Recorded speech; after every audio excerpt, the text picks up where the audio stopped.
E o canal de YouTube China Global News traz mais uma entrevista sobre geopolítica e a macroeconomia mundial. Desta vez, vamos dar uma retrospectiva de 2024 e ver as perspectivas para 2025 no Brasil, no mundo, de uma forma geral, para entender o que nos espera. E para falar sobre esse assunto tão importante, temos mais uma vez a participação de Lawrence P., que você vai conhecer agora.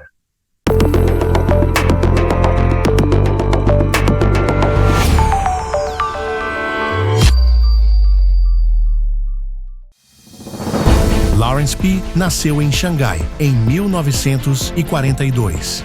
Veio para o Brasil com a família em 1952, onde se destacou no cenário empresarial conduzindo o Grupo Moinho Pacífico, um dos maiores da América Latina.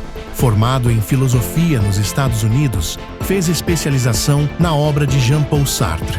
Após 50 anos de atividade empresarial, se tornou um profundo conhecedor da geopolítica mundial e macroeconomia, com foco nas relações entre a China e os Estados Unidos. Autor de Requiem para um Capitalismo em Agonia e A Consciência Vazia e Desolada, Lawrence P. tem apontado aspectos positivos e as dificuldades para o crescimento econômico e social do Brasil. Bem-vindo ao China Global News, Lawrence P. Obrigado, Marco. E hoje nós temos um assunto muito importante para encerrar o ano, que é a sua avaliação de 2024 e as perspectivas para 2025. Como é que você está vendo a geopolítica e a macroeconomia mundial? Bem, 2024 tivemos um ano bastante turbulento, né?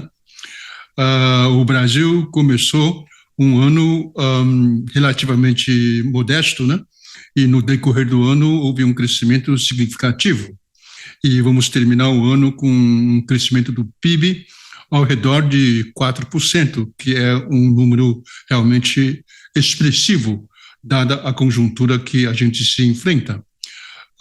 O governo, evidentemente, usou a questão fiscal e a dívida do Brasil tem aumentado em função dos gastos que o governo implementou durante este ano de 2024.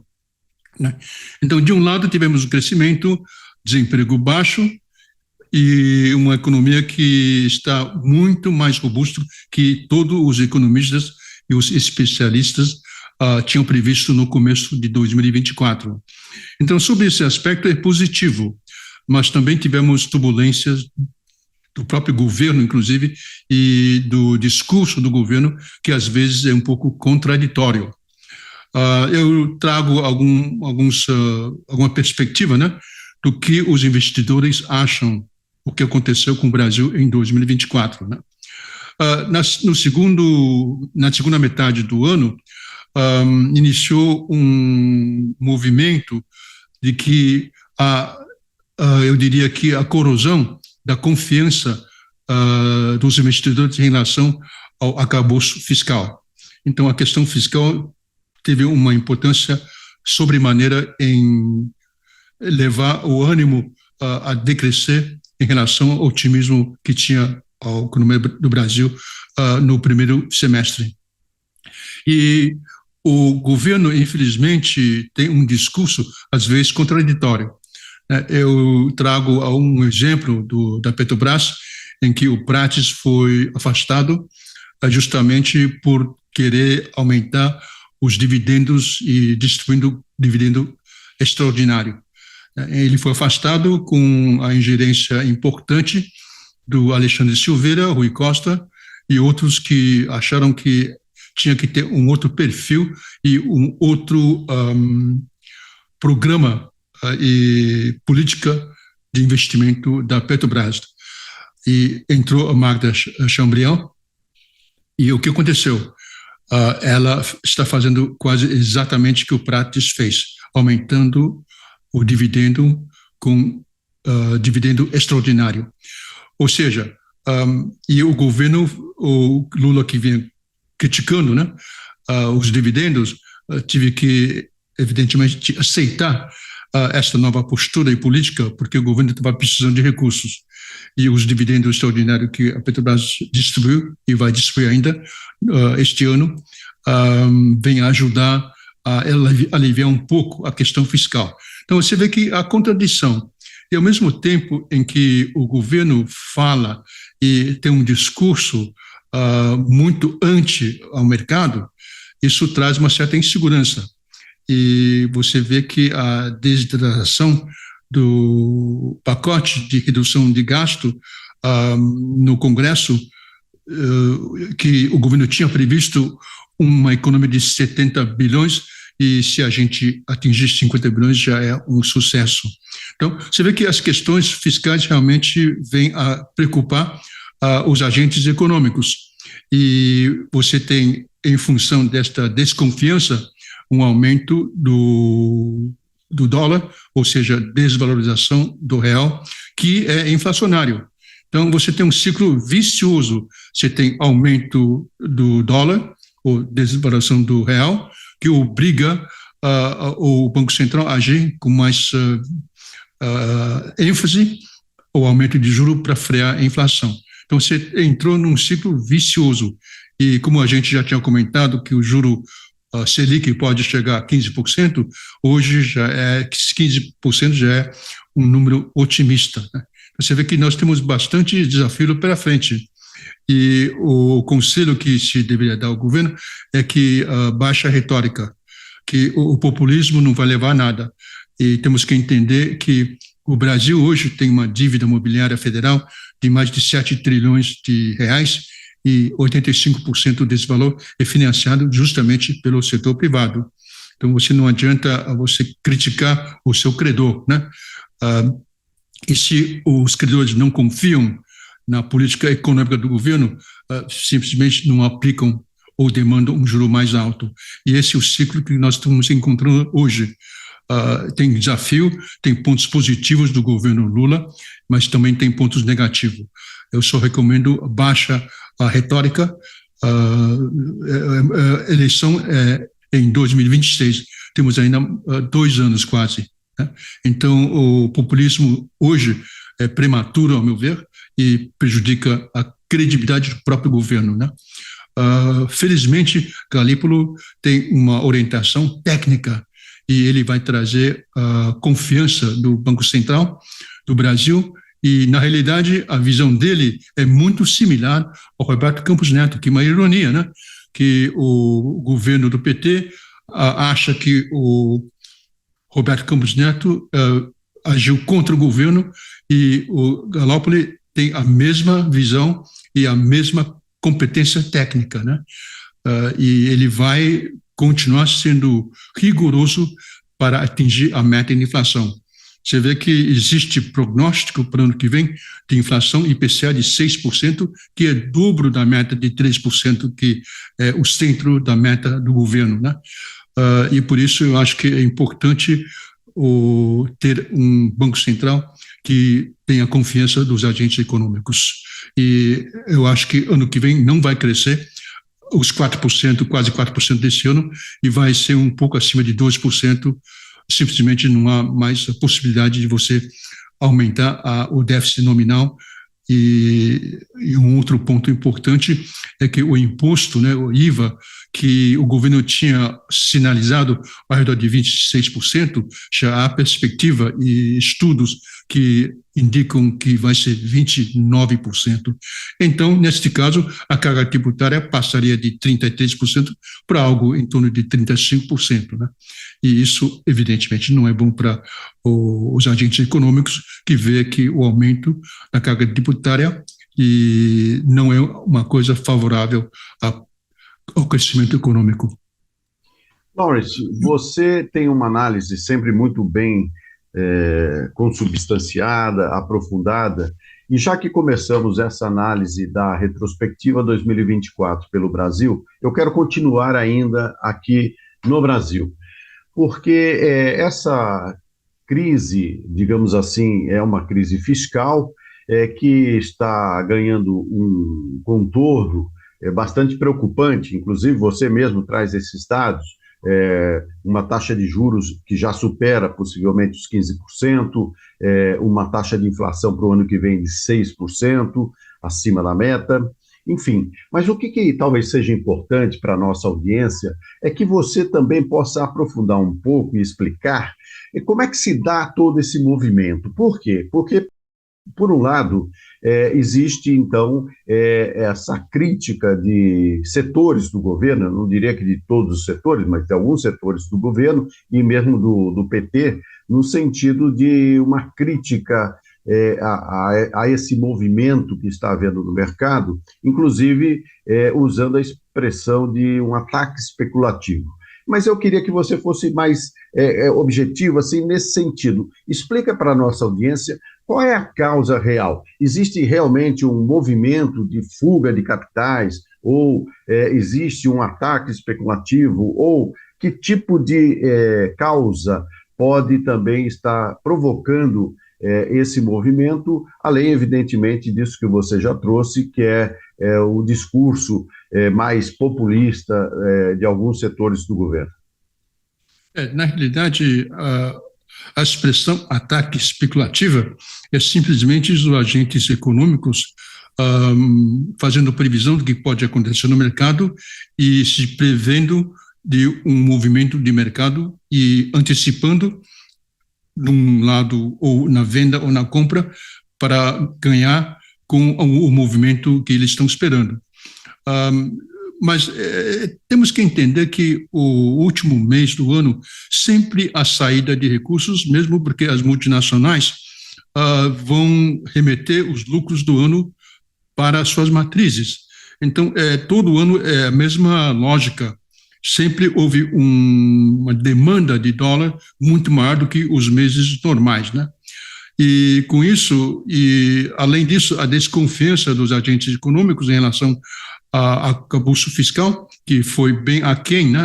O pacote de redução de despesa foi bem aquém do que o governo tinha sinalizado, foi desidratado pelo Congresso, né? E o Congresso não contribuiu de forma alguma para dar sustentação à credibilidade da arcabouço fiscal. Você vê que as emendas secretas, etc., tudo foi um jogo político do Congresso, né, contra o governo e, vamos ser francos, contra o país, né? Eles mantiveram todos os benefícios da desoneração fiscal, né? Que o governo tinha implementado, o governo anteriores, né? E esse governo queria reduzir e o Congresso não aceitou, pelos lobbies de diversos segmentos que estão se beneficiando com a renúncia fiscal no governo, né? Então, você vê que não é a culpa do governo, do executivo, e também a responsabilidade do Congresso é enorme, né? Fisiológico, transacional, e esse é o Congresso que nós temos, né? Não esquece que o PT tem menos de 15% dos votos, né? Na Câmara dos Deputados, e não pode fazer milagre. E você tem de uma ala mais radical que apoia o PT, mas também eu acho que eles não entendem bem como que funciona a economia. E outro lado você tem aqueles que querem vantagem, que é o centrão, né? Então, na realidade, o governo está entre a cruz e a espada, né? Agora, só para nos orientar, houve saída, sem dúvida, de recursos, né? E só a saída, eu tenho aqui 14,7 bilhões de dólares, né, que os agentes econômicos remeteram para fora, né? E o Banco Central já injetou, até agora, né, 19,76 bilhões à vista, e mais 11 bilhões em linha, né? Ou seja, o esforço de segurar o dólar já foi acima de 30 bilhões de dólares, né? E a gente ainda tem um dólar acima de R$6, né? Então, você vê que o esforço do governo, principalmente do Banco Central, de frear a desvalorização desordenada do real está sendo um desafio enorme para o Banco Central e para o governo, né?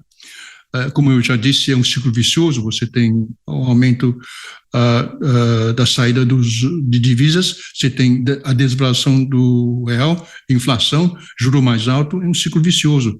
E esse ciclo tem que ser estancado o quanto antes possível. E ainda nesse tema da crise fiscal, você acredita que isto já tenha despertado, então, o início da campanha eleitoral de 2026? Sem dúvida, sem dúvida. Eu acho que já está em campanha. Acho prematuro, né? Mas já está em campanha, porque as eleições municipais não foram bom para o governo. E o governo de repente, acordou de que mesmo com a economia indo razoavelmente bem, com desemprego baixo, crescimento bom, não houve resposta dos eleitores, né? E estão tentando entender o que aconteceu. Aliás, não é tão fácil de explicar. Só acho que existe um movimento para a direita no mundo inteiro, né?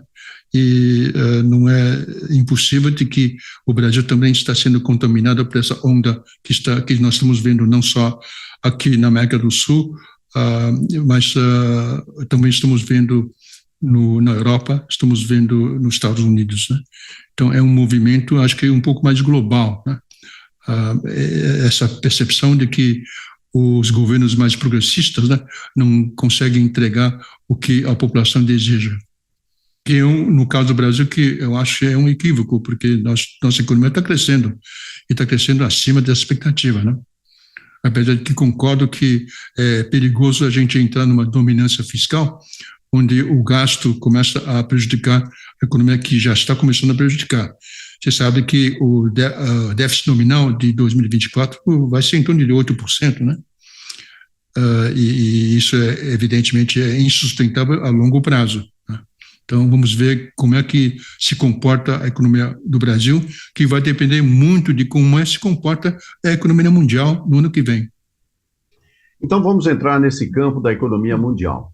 Donald Trump assume a presidência no dia 20 de janeiro e já sinaliza uma política econômica bem dentro das suas características, ou seja, tem muita gente preocupada no mundo inteiro em relação ao que pode acontecer nos Estados Unidos. Inclusive o Federal Reserve, o Banco Central norte-americano, diminuiu aí a sua gestão em relação à diminuição dos juros, ou seja, vai pondo devagarzinho um breque nessa diminuição dos juros, o que pode também trazer um movimento do ponto de vista global.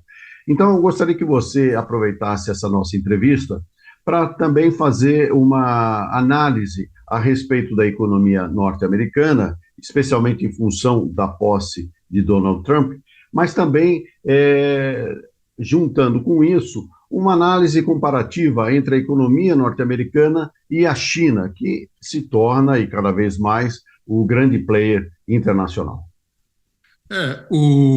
Você sabe que é virtualmente impossível de prognosticar como que o governo Trump vai agir em relação à economia dos Estados Unidos, né?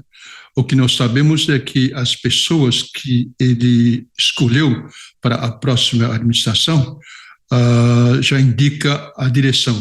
Então, talvez seja mais importante ver o currículo de cada um desses elementos ser participantes do novo governo, ao invés de simplesmente ouvir, né, o que o Trump está dizendo.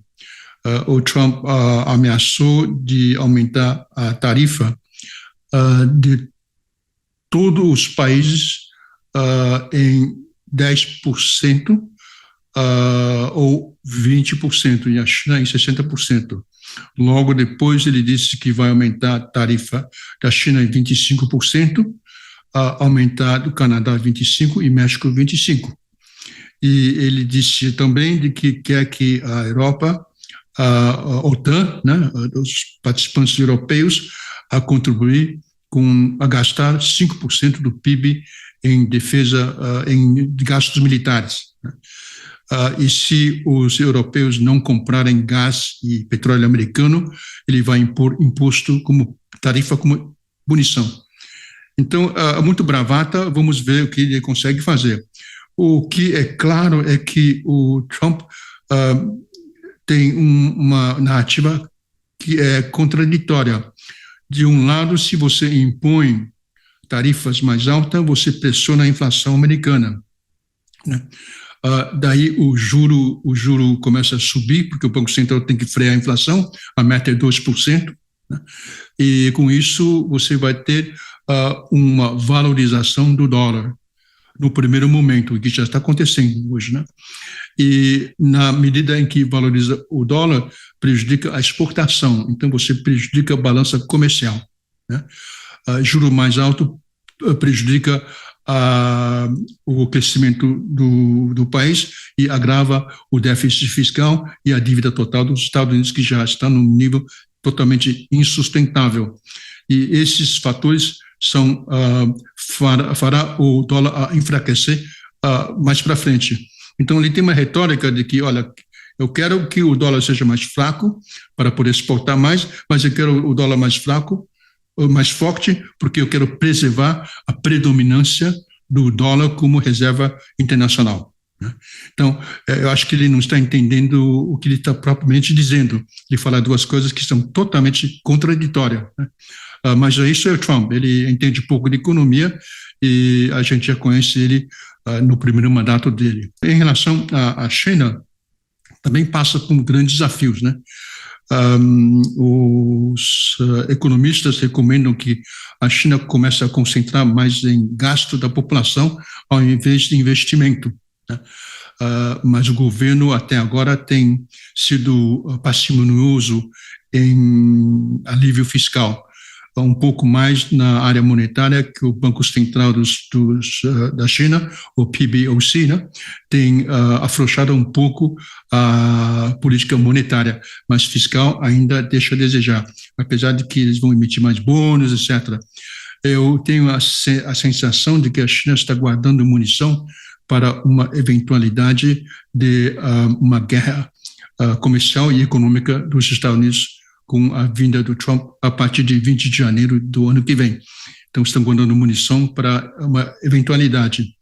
Os Estados Unidos deve crescer ao redor de 2% no ano que vem. A estimativa de que a China, o último dado do Fundo Monetário Internacional indica que a China deve crescer 4.000% ano que vem. A minha percepção é que no dia 5 de março inicia duas sessões do Congresso da China que deve alinhar ao crescimento de 2025, que eu acho que eles vão optar por um alvo de 5%, né?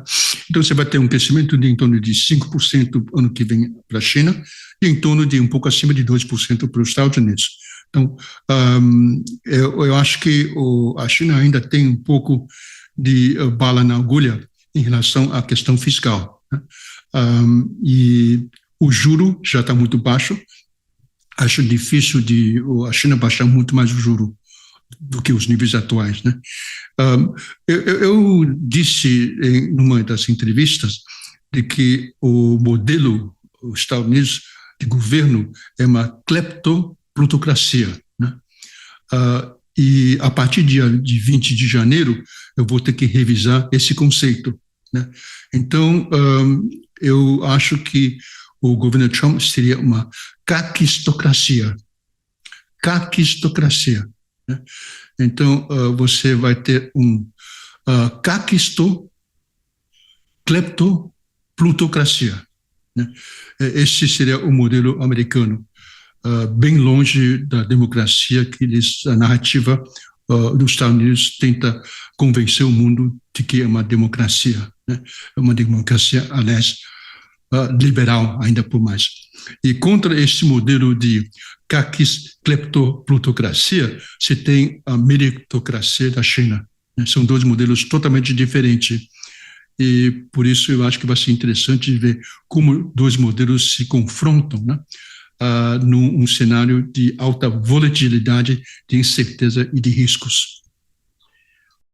Laurence, é importante que a nossa audiência entenda esse conceito que você está trazendo para definir o sistema americano. Então, Troca em miúdos aí.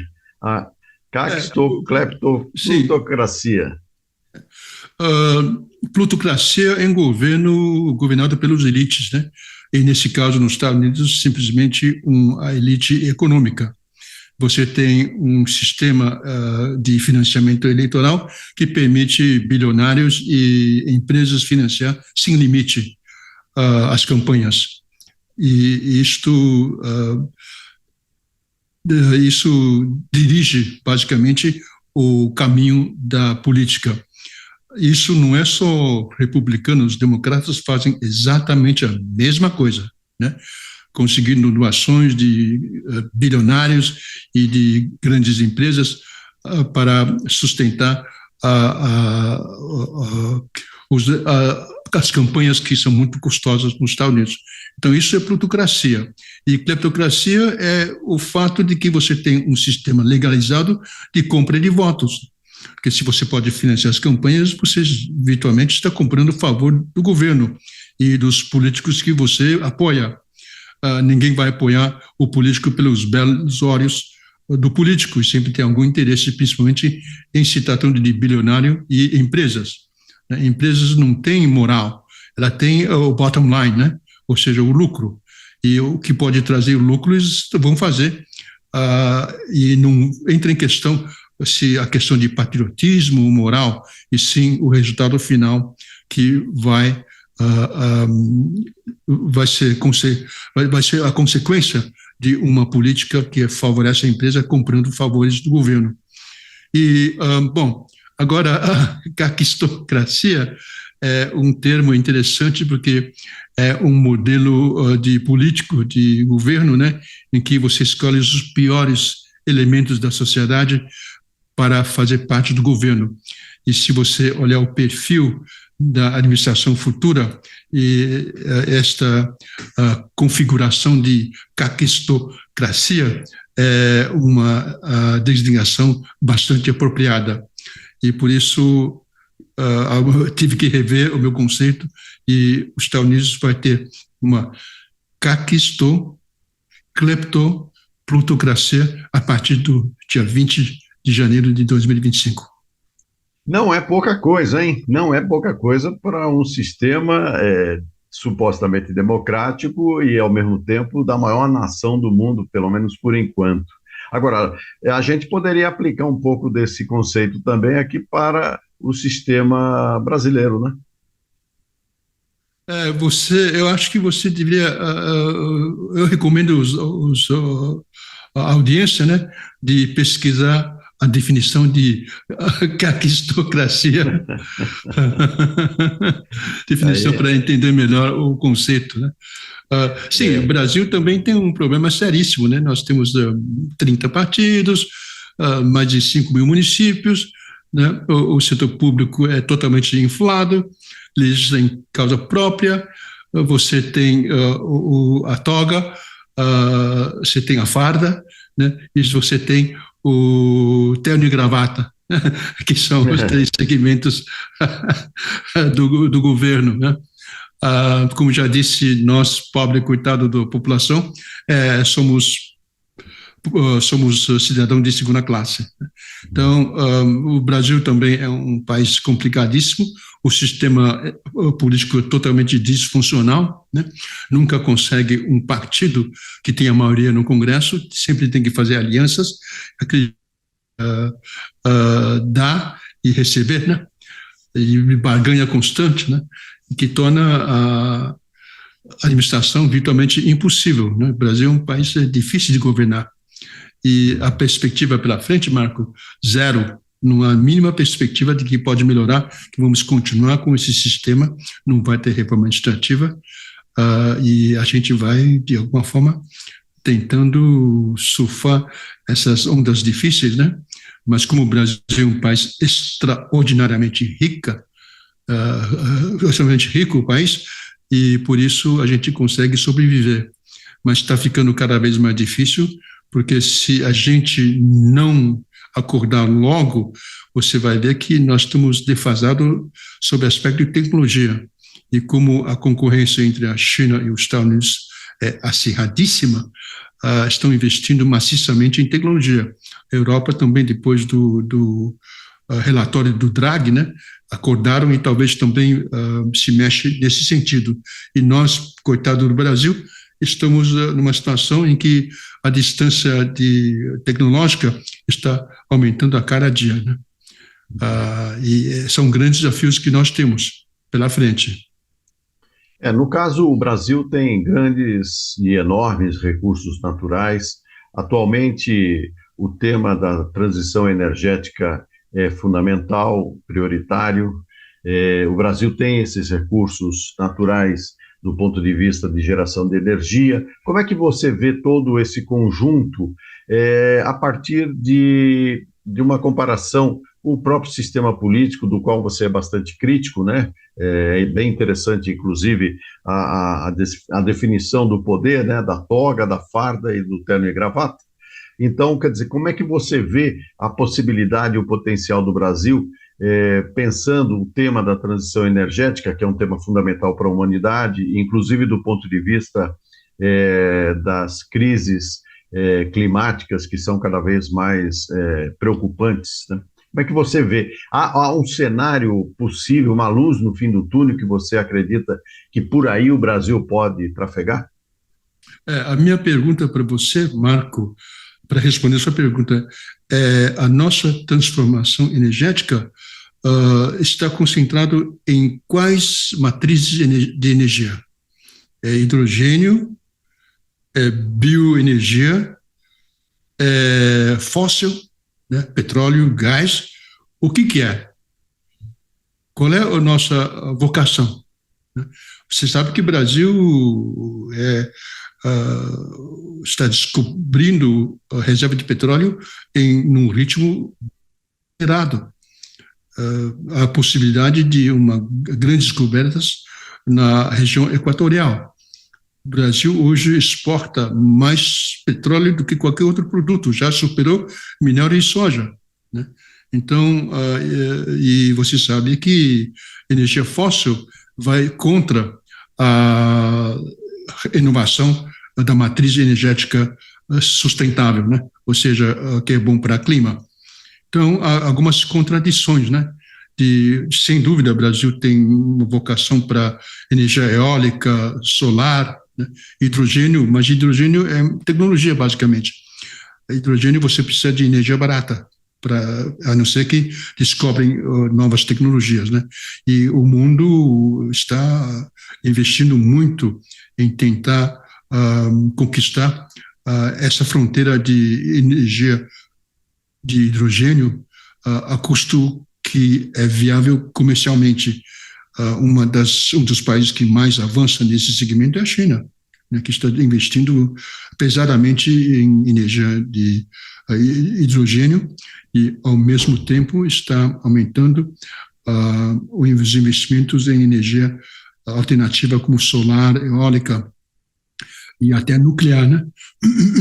Então, eu não sei quanto pode agregar ao Brasil essa transformação energética, né?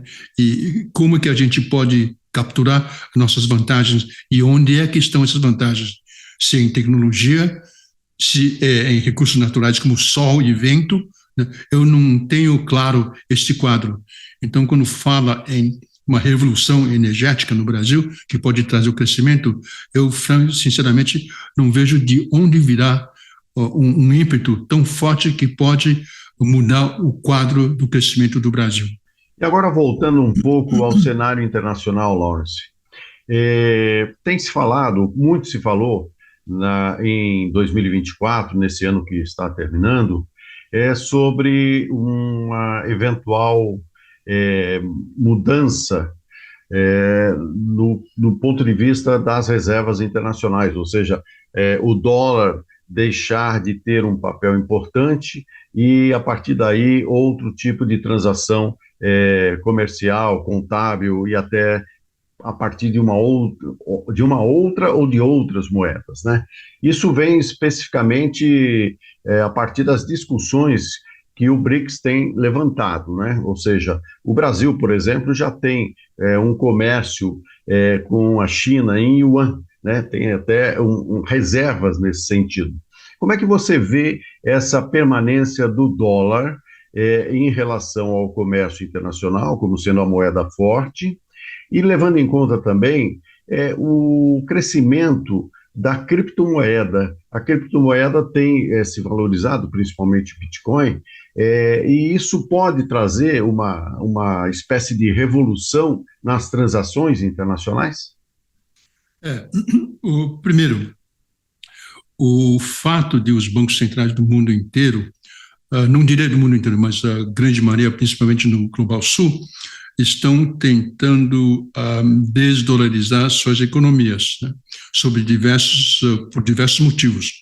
O primeiro é que eles querem baratear as transações comerciais e de investimento, porque se você vai passando o dólar, simplesmente elimina uma intermediação. Ou seja, no caso do Brasil, negociando com a Europa, teria que transformar em dólar primeiro e depois numa moeda, o euro, ou yen, ou yuan. Então, o custo é muito maior e muito mais ineficiente. Então, o fato de transacionar em moedas locais, né, bilaterais, seria um avanço tanto no custo, na eficiência. E, sem dúvida, bypass o dólar e evita eventuais sanções do governo americano, que a gente vê aqui quase um terço dos países do Global Sul está sob sanções, de alguma forma, dos Estados Unidos. Então, o fato dos países centrais, né, os países do Ocidente, apropriar bens, né, como os 300 bilhões da Rússia, como o ouro que a Venezuela depositou na Grã-Bretanha, né, simplesmente não querem devolver. Então, esses são todos os riscos que o mundo está olhando, e com isso, cada vez que eles impõem mais sanções, ou confiscam ou roubam ativos de outros países, né, a tendência de desvalorização é maior. Tanto é que o Trump já disse, se o BRIC, né, tem a audácia de tentar criar uma moeda paralela para bypass o dólar, ele vai impor imposto, tarifa de 100% sobre aqueles países, né? Isso demonstra o tamanho da preocupação do governo americano, que é uma das últimas armas que eles têm, né, de mostrar que são ainda um país, uma super hiperpotência e a única potência do mundo, né? É um dos últimos instrumentos que eles têm. E, ao mesmo tempo, a predominância do dólar barateia o custo, né, do governo americano de tomar empréstimo, simplesmente pelo fato de que o dólar é uma moeda que o mundo deseja para suas transações. Agora, isso está sendo corroído aos poucos, e esse processo é irreversível na medida que a economia americana tem um papel cada vez menor, né, que você vê que a Ásia está crescendo num ritmo bem mais forte do que o G7. E essa tendência dele continuar, e cada vez mais os países do Ocidente vão se sentir cada vez mais encurralados, e eu acho que esse processo deve acelerar na medida em que a tensão geopolítica aumenta. Agora, em relação a cryptocurrency, né, e especificamente Bitcoin, tem um congressista nos Estados Unidos que está propondo que o governo americano compra 1 milhão de Bitcoin, que hoje está perto de $100 mil por Bitcoin, seria em torno de $100 bilhões, né, para suas reservas. E a primeira pergunta é: de onde vem o dinheiro para comprar isso, né? Será que o governo americano vai vender uma parte das suas reservas de ouro para comprar Bitcoin, né? Como o lobby do Bitcoin, cryptocurrency, da moeda cripto, é extremamente forte, você vê que o governo Trump está abraçando as moedas digitais, né, no sentido de cryptocurrency. Bitcoin é evidentemente líder. Então você tem uma construção, né, interessante. Bitcoin, ela não tem faturamento, não tem ativo, não tem lucro e não tem utilidade a não ser para crime organizada, né? E para lavagem de dinheiro. Então, eu não entendo o Bitcoin como um ativo. Eu acho que é uma construção de uma narrativa, de uma história totalmente vazia, como aconteceu no século XVII com tulipa na Holanda. Não tem o valor, não existe valor intrínseco que justifica uma tulipa de $60 mil, né? E não existe nenhum fundamento, nenhuma lógica em que um Bitcoin pode valer $100 mil, né? É totalmente fantasia e é exatamente o modelo de capitalismo selvagem em que as pessoas inventam coisas do nada e atribuem valor a coisas que não existem. É uma ilusão. O Bitcoin. Por outro lado, você tem um modelo da China que não querem Bitcoin ou qualquer tipo de cryptocurrency, mas querem ouro, né? Então, você tem um modelo em que acredita num metal que tem provado em 5 minutos que tem valor e que é um ativo que é aceito, tanto que o Fundo Monetário Internacional aceita ouro como reserva e não aceita Bitcoin como reserva. Então, eu acho que isso indica muito bem o descompasso da realidade das economias do Ocidente, né, que inventam alguma coisa do ar, do nada, e atribuem valor, né? E você tem a manada e você tem manipulação política para apoiar esse tipo de fantasia que é questão de mais tempo, menos tempo, colapsa, né?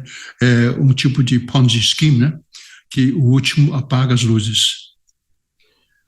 Este último a apagar as luzes, no sistema financeirizado globalmente, traz esses desafios para a política. E aí eu quero voltar um pouco a esse assunto, quando você diz que há um movimento em nível mundial de direitização, ou seja, a direita tem ganhado espaço em vários países.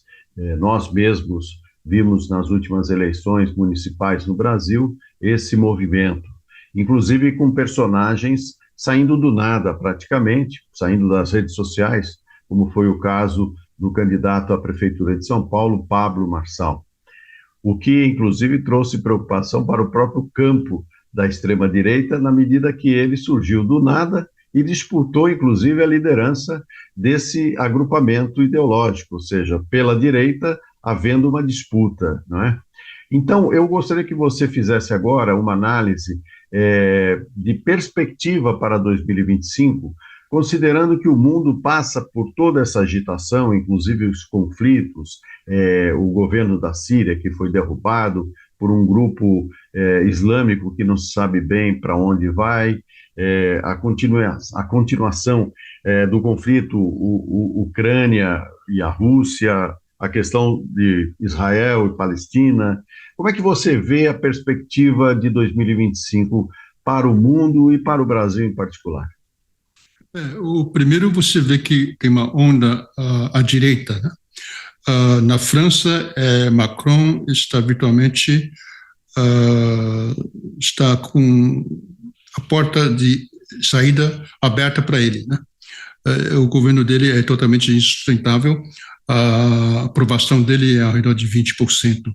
E Le Pen, né, Marine Le Pen, pode ser uma liderança importante se ela conseguir se safar do processo na justiça que pode inviabilizar a candidatura dela por 5 anos, né, direitos políticos.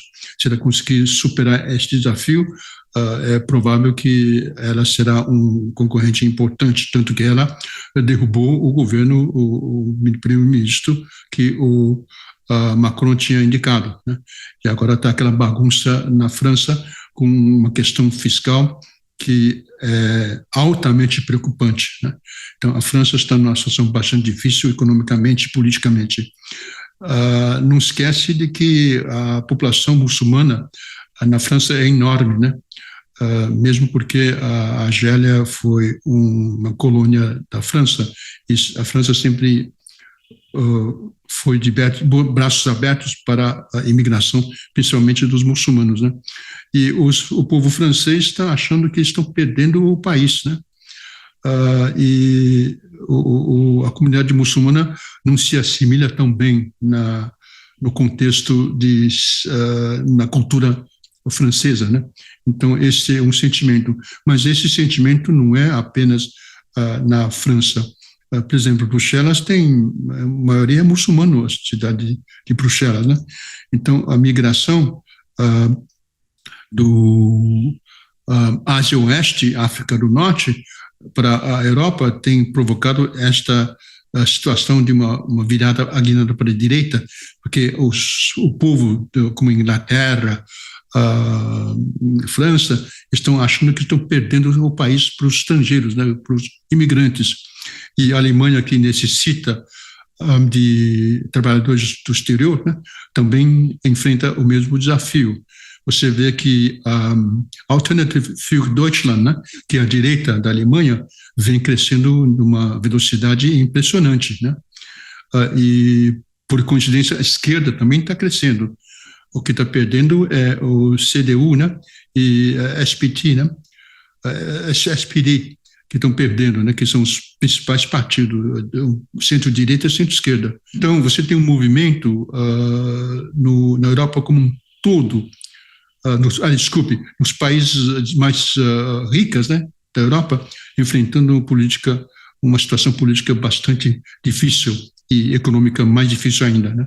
A Alemanha está virtualmente em recessão. De acordo com o Fundo Europa, ano que vem, se tiver sorte, cresce menos de 1%, né? Ou seja, nada. Então, a Europa enfrenta enormes desafios. E quando a economia não vai bem, o povo vai querer escolher quem é culpado, né? E o culpado é o migrante que tira o emprego, etc., né? Que não assimila na sociedade. Então, essa guinada para a direita é compreensível. Estados Unidos é mais ou menos a mesma coisa, anti-imigração, né? O Trump principalmente, também ele pretende expulsar, né? Ou deportar 11 milhões de imigrantes, né? Que vai ser extremamente ruim para a economia, que metade dos imigrantes trabalham na agricultura. Quem é que vai substituir esse pessoal? Pode até ter americanos que substituem, mas, sem dúvida, é um custo bem, bem maior, né, do que o imigrante recebe como salário e benefícios. E, por isso, você vê que uma guinada à direita é compreensível, né? Tem um conceito que chama othering, né? Other é outro, né? Ou seja, você é sempre contra o outro. O outro é diferente de você, logo não é confiável, te traz prejuízo e querem tomar seu lugar. Esse é o conceito de othering e está se expandindo no mundo inteiro. Mas no caso do Brasil é um pouco diferente, porque a nossa sociedade, a imigração, vem há muitas décadas e o Brasil é um dos países, né, onde o convívio entre diferentes etnias, né, é mais pacífica e mais madura, eu diria, né? E é uma coisa que nós, como brasileiros, temos que nos orgulhar. Mas o nosso problema é ideológico. A direita sempre existiu. O Brasil, essencialmente, é um país conservador. E a ala progressista subestima, né, o DNA conservador do povo brasileiro, do eleitor brasileiro. E você tem a gente como o Bolsonaro, né, que na mão direita a Bíblia, na mão esquerda fuzil, né? Então, esse tipo de atitude tem adeptos, tanto que, querendo ou não, Bolsonaro tem 25% a 30% do povo que são bolsonaristas até debaixo da água, né? Eles acreditam na mensagem dele. Numa democracia, a gente tem que aceitar a crença de cada um, de uma pessoa que pensa diferente da gente, né? Esses 25% a 30% são brasileiros como nós, e têm todo o direito de acreditar em o que quiser, né? O que não pode é subverter a ordem, né? Isso não é aceitável. Mas numa eleição, como as forças mais conservadoras ganharam nas eleições municipais, né, é algo que faz parte da democracia, Marco. E por isso eu acho que a tendência do mundo caminha para essa direção, né? os países vão se fechar um pouco mais, se preocupar mais com sua segurança própria, e o interesse do cada um de nós, né, de cada país, né, vai ser o principal vetor, né, o principal vetor da nossa política externa.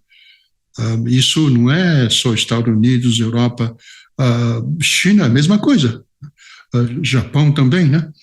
O que é interessante anotar agora é que há um movimento que, de um lado, os Estados Unidos precisa se preocupar, de outro lado, a Rússia precisa se preocupar. Os Estados Unidos está perdendo um aliado importante, que é a Coreia do Sul, com aquele caos que a gente está vendo do golpe que o Yoon tentou, ou seja, o martial law, né, lei marcial, né, que ele tentou implantar e foi um fracasso. Agora, o substituto dele, né, que é do partido dele, não quer indicar os juízes que vai definir o destino do Yoon, né, que é uma coisa interessante, né? E agora tem a oposição está querendo propor impeachment do substituto do Yoon, né? Então, aquele é uma bagunça total, né? No Japão, você tem Shiba, né, que é uma pessoa que a sociedade japonesa não tinha muito conhecimento em relação a ele, e é um governo fraquíssimo, né, que não tem o comando, a maioria, e nem apoio do povo. Com o declínio irreversível dos Estados Unidos, muitos desses países estão fazendo um hedge, né? E a China, vendo o Trump no governo a partir do ano que vem, já se cientificou de que os Estados Unidos vai ser mais isolacionista e vai se afastar mais das alianças que o Biden construiu durante a gestão dele dos últimos 4 anos. E com isto, estão redeando, e a China viu esse espaço, e você vê que já fez as pazes com a Índia, já está convidando o Japão para encontros bilaterais da cúpula, mesma coisa com o Coreia do Sul, fazendo uma gestão de boa vizinhança com a Europa também, né? Sem dúvida tem atritos, né, no comércio, etc., carros elétricos e outras coisas, mas estão tentando uma aproximação, já entendendo de que o Trump vai criar algum tipo de turbulência no relacionamento dos Estados Unidos com os países que hoje são aliados dos Estados Unidos, construído pelo Biden.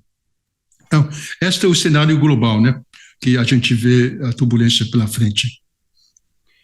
Ô, Laurence, um pouco para a gente ir caminhando para o final da nossa entrevista, que realmente está sendo muito produtiva, porque apesar de todas as dificuldades do mundo, nós não podemos fugir dessas dificuldades, nós temos a obrigação de analisá-las e de ver como que o mundo pode encontrar saídas, né?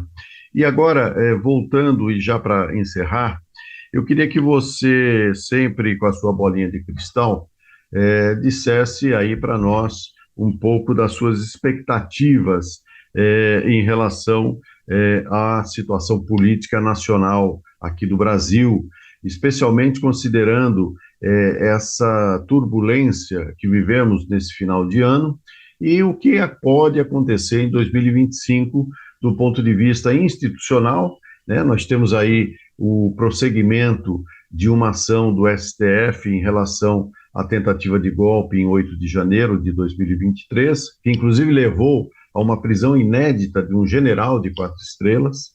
Nós temos um Congresso que vai ter mudanças, tanto na Câmara como no Senado, teremos novos presidentes, e o governo Lula entrando num patamar de popularidade ainda restrito, digamos, à sua base, ou seja, 35%, 1/3. Não conseguiu, talvez, superar ainda aquilo que foi o próprio resultado da eleição em 2022. Então, diante dessa salada de fatos e acontecimentos, como é que você está vendo o Brasil para 2025? Primeiro prognóstico, o Tarcísio é candidatíssimo à presidência da República. Eu acho que o grupo do Bolsonaro está tentando achar alguém, inclusive não seria impossível eles apostarem no Eduardo Bolsonaro com o advindo do Trump, né? Mas o Tarcísio é candidatíssimo para 2026, a meu ver. Esse é o campo da direita, né? O Congresso, coitado do nosso Congresso, né? Vai mudar, o Lira vai sair, o Rodrigo também vai sair, e vai vir outros elementos, né? Que, inclusive, o embate entre Dino, né, do STF, e o Câmara dos Deputados pode ter repercussões importantes na medida em que eles tentam, de alguma forma, legislar, né, contra a decisão do Dino, que tornará a governabilidade do PT, porá em risco a governabilidade, né? Agora, por que políticos não querem transparência e acompanhamento dos seus gastos, né? O que eles têm a esconder, né? Óbvio, a gente sabe a resposta, mas não se pode falar, porque às vezes é censurado pelo Google.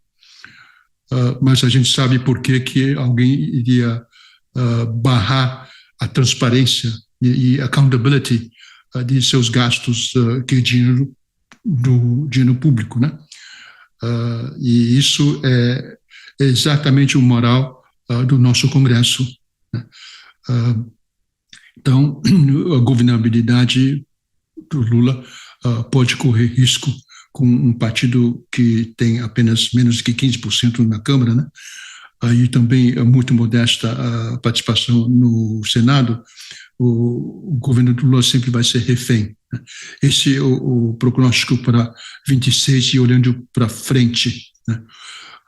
Agora, em relação ao que pode acontecer com o mundo, né, é um pouco mais difícil de prever, porque tem muitas peças em movimento, né?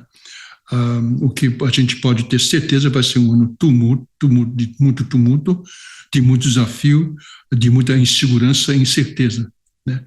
E para finalizar, eu gostaria de recomendar um livro para a audiência, né? E o livro se chama Nuclear War, e a autora é Annie Jacobsen. Lê esse livro, eu recomendo que todos leiam esse livro, e para ter uma percepção para onde caminha o mundo.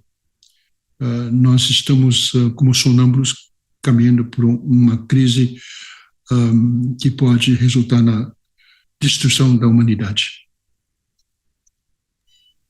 Bom, Laurence, eu agradeço bastante a sua entrevista, mais uma vez, trazendo elementos importantes para a nossa análise.